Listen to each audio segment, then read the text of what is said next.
ভাবতে অবাক লাগছে যে আজকে আমার বিয়ে হয়ে গেছে আর আমার বউ আমার পাশে শুয়ে আছে। এত অল্প বয়সে আমার বিয়ে হবে আমি ভাবতেই পারি নাই।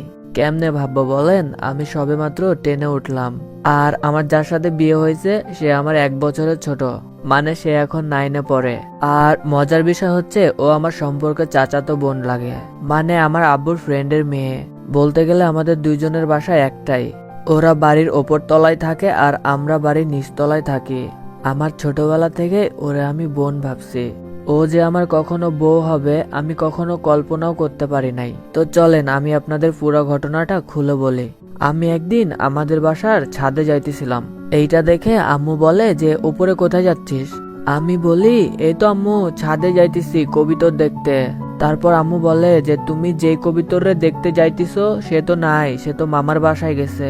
এইটা শোনা আমি অনেকটা অবাক হয়ে যায় যে আম্মু বলে কি এসব।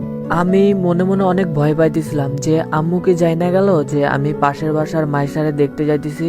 তো আমি সবকিছু ক্লিয়ার হওয়ার জন্য আম্মুরে বলি যে আম্মু তুমি কি বলতেছো এসব, কবিতর আবার মামার বাসায় যাবে কেমনে? আম্মু বলে যে দিশা তো নাই, ও তো ওর মামার বাড়িতে গেছে। আমি বলি যে দিশা ওর মামার বাড়িতে গেছে তো আমারে বলতেছো কেন? এরপর আম্মু বলে যে তুমি কি আমাদের বোকা পাইছো? আমরা কি জানি না যে তুমি দিশারে দেখতে প্রতিদিন যাও ছাদে? তুমি কেন দিশার পিছনে সবসময় লাইগা থাকো আমরা কি বুঝি না? আম্মুর এই কথা শুনে আমি তো ভাই পুরো আকাশ থেকে পড়ছি যে আম্মু এসব উল্টাপাল্টা কি বলে। মানে দিশা হচ্ছে আমার সেই আব্বুর ফ্রেন্ডের মেয়ে যারে আমি আমার চাচাতো বোন ভাবি। আম্মুর কথা শুনে আমি বুঝে গেছি যে ওরা ভাবতেছে আমার আর দিশার মধ্যে কিছু চলতেছে। তো আমার মাথায় তখন একটা শয়তানি বুদ্ধি আসে। মনে মনে বলি এবার কই যাবি কুত্তি, তুই আমারে অনেক জ্বালাইছস, এবার সবকিছুর প্রতিশোধ নিব আমি। মানে ও আর আমি একই স্কুলে পড়ালেখা করি। আমি যখন টিফিন পালাই বা স্কুল ফাঁকি দিই সবকিছু আমার আব্বুর কাছে যা বইলা দেয়। আর আমার আব্বু সেটা শুই না আমার অনেক ঝাড়ি দেয়, কারণ আমার আব্বু দিশারে অনেক বেশি ভালোবাসে, ওর সব কথায় বিশ্বাস কইরা নাই। তারপর আমি আম্মুকে বলি যে আম্মু সত্যি কথা বলতে আমি দিশাকে অনেক বেশি ভালোবাসি জানো, কিন্তু ও তো আমাদের সম্পর্কে বোন হয়, এই জন্য আমি তোমাদের কিছু বলতে পারি নাই ভয়ে। আর আম্মু তোমার পায়ে পড়ি তুমি দিশারে কিছু বইলো না, ও প্রথমে রাজি হয় নাই জানো, আমি অনেক জোরাজোরি করে ওরে রাজি করাইছি। প্লিজ আম্মু ওর কোনো দোষ নাই, ওরে কিচ্ছু বইলো না। তারপর এগুলো শোনার পর আম্মু বলে আচ্ছা তুমি রুমে যাও আমরা বাকিটা দেখতেছি। তারপর আমি কান্না কান্না ভাব নিয়ে আমার রুমে চলে আসি। আমি রুমে এসে নাচতে শুরু করছি, কারণ আমি জানি এগুলা যখন আমার চাচি আর চাচা জানবে তখন দিশার উপর দিয়ে ঝড় যাইবে। যাক এবার তো কুত্তিটার একটা কোনো ব্যবস্থা করতে পারলাম। এর কিছুক্ষণ পর আমি বাইরে চলে যাই, কারণ আমাদের আজকে ক্রিকেট খেলা আছে, ওইটা খেলতে যাইতে হবে। তো খেলাধুলা শেষ করে আমি সন্ধ্যার একটু পর বাসায় চলে আসি। বাসায় আইসা দেখি বাড়ি ভর্তি লোক, মানে আমার নানির গোষ্ঠীর সবাই চলে আসছে। আমি বাড়িতে ঢোকা মাত্রই আমার মামাতো ভাই আমারে বলে কিরে আজম তুই কখন এত বড় হইলি? আমার মামাতো ভাইরে তখন বলি যে ভাইয়া তুমি যখন আমাদের পাশের বাসার মাইশার বোন রাইজা আপুরে যখন লাইন মারতা তখন থেকে আমি বড় হয়েছি, তুমি জানো না? এইটা শুনে আমার ভাবি মানে আমার মামাতো ভাইয়ের বউ সে তো ভাইয়ার দিকে অনেক রাগি লুকে তাকাইতিছে। তো আমি আমার মামাতো ভাইরে বলি যে কি এরপর আর লাগতে আসবা আমার সাথে? এইটা শুই না আমার মামাতো ভাই আমার ভাবির ভয়ে কিছু বলতেছে না। এরপর ওইখান থেকে আমি আমার রুমে চলে আসি। রুমে আইসা তো আমার চোখ পুরা কপালে উঠে গেছে, এত সুন্দর করে ফুল দিয়ে সাজানো। না এটা তো আমার রুম হইতে পারে না। আমি একটু ভালোভাবে রুমটা ঘুইরা দেখি, না এটা তো আমারই রুম, কিন্তু এত সুন্দরভাবে সাজাইলো কে? এরপর বিছানার দিকে তাকায় দেখি যে একটা শেরওয়ানি রাখা আছে।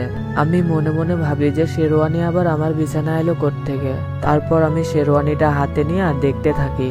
ঠিক সেই সময় আব্বু আমার রুমে এসে বলে যে এটা পইরা নাও।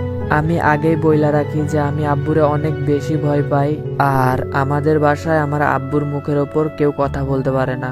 এক কথায় বলতে গেলে সবাই আমার আব্বুরে দেখে ভয় পায়, কিন্তু ওই দিশা সাতচন্নিটা ছাড়া। কেন জানি আব্বু সবাইরে ঝাড়ি দিলেও ওরে কিছু বলে না, অনেক ভালোবাসে ওরে।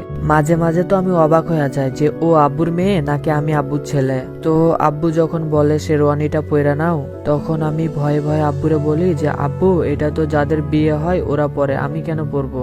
আব্বু বলে যে সেই জন্য তো তোমাকে পড়তে বলতেছি, কারণ আজকে তোমার বিয়ে। আমি অবাক হয়ে বলি, আমার বিয়ে মানে? তুমি কি আমার সাথে মজা করতেছো? এটা শুনে আব্বু রাইগা বলে যে তুই কি আমার ফ্রেন্ড যে তোর সাথে আমি মজা করব? তাড়াতাড়ি এটা পইরা নিচে আয়, আজকে তোর দিশার সাথে বিয়ে। এইটা শুনে আমি সত্যি বলতেছি, আমি কই থেকে পড়ছি আমি নিজেও জানি না। আমি বলি, আব্বু আমি এই বিয়েটা করতে পারবো না।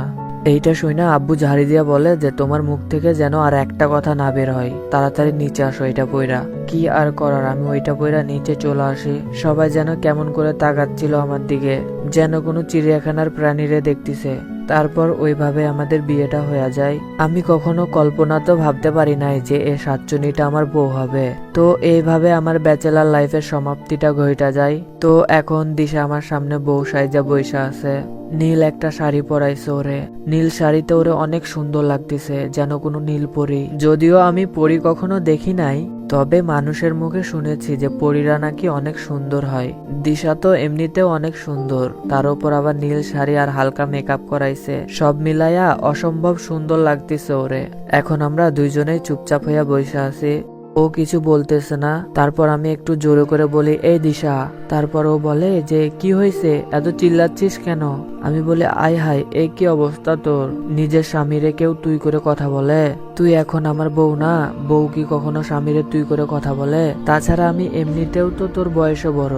তো আমার এই কথাগুলো শুনে দিশা বলে, দেখ ফয়সাল, তোর ওপর এমনিতেই আমার মেজাজটা অনেক খারাপ হয়ে আছে, তার উপর তুই এখন এসব উল্টাপাল্টা কথা বলতেছিস। আমি যে তোরে কখন কি কইরা ফেলবো আমি নিজেও জানি না। সো বকর বকর না কইরা তাড়াতাড়ি ঘুমাই পর। ওর কথা শুনে আমি দিশারে বলি যে আজকে ঘুমাবো মানে? আজকে না আমাদের বাসর রাত। আমার কথা শুনে দিশা অনেকটা সইরা যায় আমার থেকে। তারপর বলে যে এই তুই কি বলতেছিস এসব, বাসর রাত মানে? দিশার কথা শুনে বোঝা যাচ্ছে যে ও অনেক ভয় পাইছে। আমি বলি যে বাসর রাত কি তুই জানিস না? এইটা বইলা আমি দিশার অনেক কাছাকাছি চইলা যাই। খেয়াল করলাম দিশা অনেক ঘামতিছে। এইটা দেখা আমি দিশারে বলি, এই পাগলি তুই এত ঘামছিস কেন? আরে আমি তো এমনি মজা করতেছি। এইটা শুইনা দিশা আমারে কুত্তা, বিলাই, হারামি এসব বলে গালি দিতে থাকে। তারপর আমারে বালিশ দিয়ে মারা শুরু করে। আমি বলি, আরে আমারে এভাবে মারলে তো আমি মারা যাব, আর আমি মারা গেলে তুই কিন্তু এখনই বিধবা হইয়া যাবি। তারপর ও একটু শান্ত হয়। তারপর আমি হ্যাচকা টান দিয়ে ওরে আমার বুকে নিয়ে আসি। আমার গরম নিঃশ্বাস ও ঠান্ডা কপালে পড়তেছে। দিশা কোনো কথা বলতেছে না, শুধু আমার চোখের দিকে তাকিয়ে আছে। আমিও ওর চোখের দিকে তাকাই আছি। তার চোখের দিকে তাকাই থাইকা কেমন যেন একটা অনুভূতি হইতেছে আমার। আমি আরো গভীর ভাবে তার চোখের দিকে তাকাইলাম। দেখলাম চোখে হালকা একটু কাজল দেওয়া। তারপর হঠাৎ করে দিশা বইলা উঠে যে ফয়সাল আমারে ছাড়, আমার অনেক ঘুম আসছে। আমি বলি যে থাক না এভাবে একটু সময়, খুব ভালো লাগতেছে আমার। এইটা শুনে দিশা বলে যে দেখ আজম, আমরা এখনো অনেক ছোট, তুই যেটা ভাবছিস ওইটার জন্য এখনো অনেক সময় পড়ে আছে। দিশার কথা শুনে আমি দিশারে বলি, আচ্ছা ঠিক আছে, আমি তোর অনুমতি ছাড়া তোর সাথে তেমন কিছু করব না, কিন্তু আমার একটা শর্ত আছে। এইটা শুনে দিশা বলে যে কি শর্ত বল? আমি প্রতিদিন রাত্রে তোরে জড়াই ধরা ঘুমাবো। দিশা অনেক চিন্তা ভাবনা করে বলে, আচ্ছা ঠিক আছে, তুই জড়াই ধরা ঘুমাইতে পারবি, বাট অন্য কিছু যদি চিন্তা ভাবনা আনস তাহলে তোরে কিন্তু আমি মায়েরা শেষ করে লাবো। আমি বলি যে আমি শুধু জড়াই ধরে ঘুমাবো, তুই আবার মনে করিস না যে আমি তোরে জড়াই ধরতেছি। আমি কিন্তু আমার বউরে জড়াই ধরতেছি, কারণ এটা আমার স্বপ্ন ছিল যে আমি বউরে জড়াই ধরা প্রতি রাইতে ঘুমাবো। কে জানতো যে তুই আমার বউ হবি? যদি স্বপ্ন তো জানতে পারতাম যে তুই আমার বউ হবি, তাহলে কখনোই এমন স্বপ্ন দেখতাম না। এটা শুনে দিশা বলে যে এত প্যাচাল পারিস না, এখন ঘুমা। তারপর আমি দিশারে শক্ত কইরা জড়াই ধইরা শুইয়া পড়ি। মনে মনে বলি যে যাক ভালোই হয়েছে, এই শীতে ঠান্ডা আর আমারে কাবু করতে পারবে না। বড় ভাইদের মুখে শুনেছি যে বউরে জড়াই ধরে ঘুমাইলে নাকি ঠান্ডা লাগে না। এসব ভাবতেছি, তার কিছুক্ষণ পর দিশা বলে, ওই কুত্তা এত শক্ত করে জড়াই ধরে আছিস কেন? আমি তারে বলি যে আমি আমার বউরে জড়াই ধরে আছি, তাতে তোর কি? এই কথা শুনা দিশা আর কিছু বলে না। তারপর আমি দিশারে বলি যে দিশা, তোরে আমি একটা সত্যি করে কথা বলবো? ও বলে হ্যাঁ বল। আমি বলি, দিশা তোর শরীরটা না অনেক নরম, একেবারে তুলার মতো। এইটা শুনা দিশা আমারে বলে, তুই যে একটা লুচ্চা ছেলে এটা আমি জানতাম, কিন্তু তুই যে এত বড় লুচ্চা সেটা আমি কখনো জানতাম না। ওই কুত্তি, তুই নিজের স্বামীর এটা বলতে পারলি? দিশা এরপর বলে, তুই কি ঘুমাবি? আমার অনেক ঘুম পাইতেছে। আমি বলি হ্যাঁ ঘুমাবই তো, আমার কত দিনের স্বপ্ন আজ পূরণ হলো। তবে আজ একটা মাত্র হইলো, আরো তো অনেকগুলা পইরা আছে। ওই স্বপ্নগুলো হয়তো কখনো পূরণ হবে না।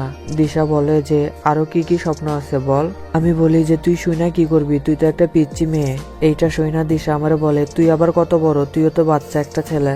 আমি ওরে বলি যে এই বাচ্চা ছেলে কি কি করতে পারে তুই দেখবি। তারপর আমি দিশারে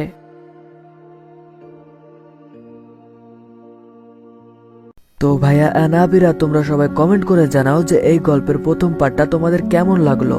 আর হ্যাঁ, তোমরা যদি এই ভিডিওতে 2000 লাইক কমপ্লিট করতে পারো তাহলে কিন্তু কালকেই আমি এই গল্পের সেকেন্ড পার্ট নিয়ে তোমাদের সামনে হাজির হয়ে যাব। আশা করি তোমরা এই ভিডিওতে 2000 লাইক কমপ্লিট করে দিবা। আর হ্যাঁ, আরেকটা কথা, তোমরা যারা যারা আমার চ্যানেলে নতুন আসছো তোমরা আমার চ্যানেলটা সাবস্ক্রাইব করে দাও। তো সবাই ভালো থাকো এবং অন্যকে ভালো রাখার চেষ্টা করো। আর আমি গেলাম নতুন একটা গল্প লিখতে, সে অবধি সবাই আমার সাথেই থাকো। আর হ্যাঁ, আমার চ্যানেলটা কিন্তু সাবস্ক্রাইব হওয়া চাই। কেমনে করবা কিভাবে করবা কিচ্ছু জানি না, কিন্তু আমার চ্যানেলটা সাবস্ক্রাইব হওয়া চাই।